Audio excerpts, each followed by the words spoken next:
The days after the incident felt like a haze. The house that once felt like a sanctuary now loomed over me, every creak and groan of its old bones making my heart race. My parents had tried to comfort me, but their words couldn't erase the image of his face or the sound of his voice. The new security system helped a little, but it couldn't shield me from the creeping paranoia that settled in.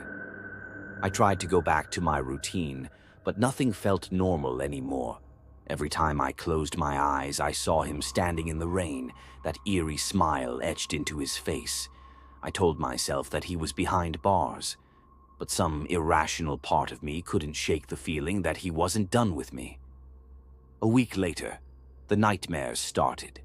In them, I was back in the house, and he was there, standing in the shadows, watching. I would wake up drenched in sweat, my heart hammering in my chest. Sleep became a luxury I could no longer afford, and exhaustion began to take its toll.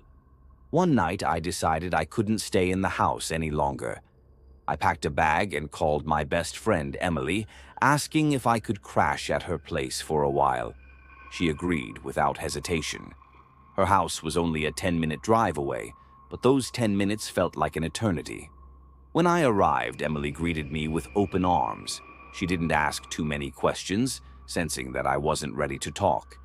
Her house was warm and inviting, a stark contrast to the oppressive atmosphere of my own. For the first time in days, I felt like I could breathe. That night, I slept in her guest room, a small but cozy space with soft floral bedding. I drifted off quickly, lulled by the sense of safety her house provided. But my reprieve was short-lived. I woke in the middle of the night to the sound of tapping. It was faint at first, almost imperceptible, but it grew louder with each passing second. My heart sank as I realized it was coming from the window. I froze, every muscle in my body tensing.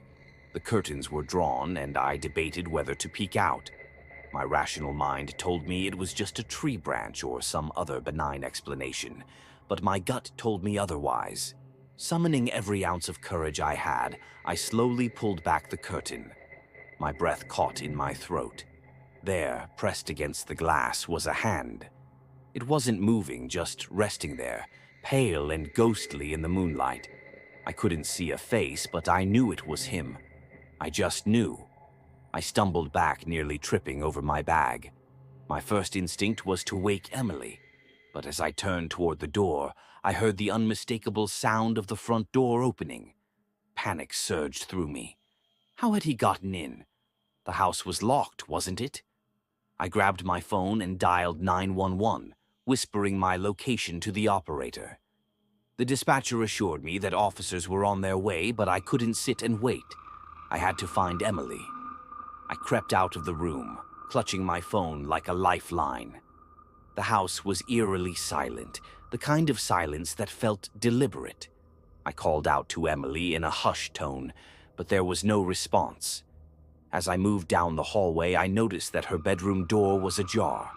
I pushed it open cautiously, my pulse thundering in my ears. The room was empty, the bed neatly made. My stomach churned. Where was she? A sudden crash from the living room made me jump. I spun around, my back pressed against the wall. Footsteps echoed through the house, slow and deliberate, just like before. He was toying with me, savoring my fear. I backed into the kitchen, searching for something, anything, that I could use as a weapon. My hands found a heavy cast-iron skillet, and I gripped it tightly. The footsteps grew louder, closer. My eyes darted to the back door, but before I could make a move, a figure stepped into view. It wasn't him. It was Emily. She looked at me with wide, confused eyes. "What's going on?" she whispered. Relief washed over me, but it was short-lived. Behind her, in the shadows, I saw him. His eyes gleamed in the dim light, and that unnerving smile was back. I tried to warn her, but before I could, he lunged. Everything happened so fast. I swung the skillet with all my strength, the impact reverberating through my arms as it connected with his head. He staggered, his smile finally faltering. Emily screamed, and together we ran for the front door. The sound of sirens filled the air as we burst outside. Two police cars screeched to a halt in the driveway, and officers rushed toward the house. We collapsed onto the lawn, trembling and clutching each other as they went inside. This time, they didn't let him get away. They dragged him out in handcuffs, his head bleeding where I had hit him. As they shoved him into the back of a squad car, he turned to look at me one last time. That smile was gone, replaced by something darker, something that promised this wasn't over. And every so often, when I'm alone, I hear it, the faint sound of tapping on the glass.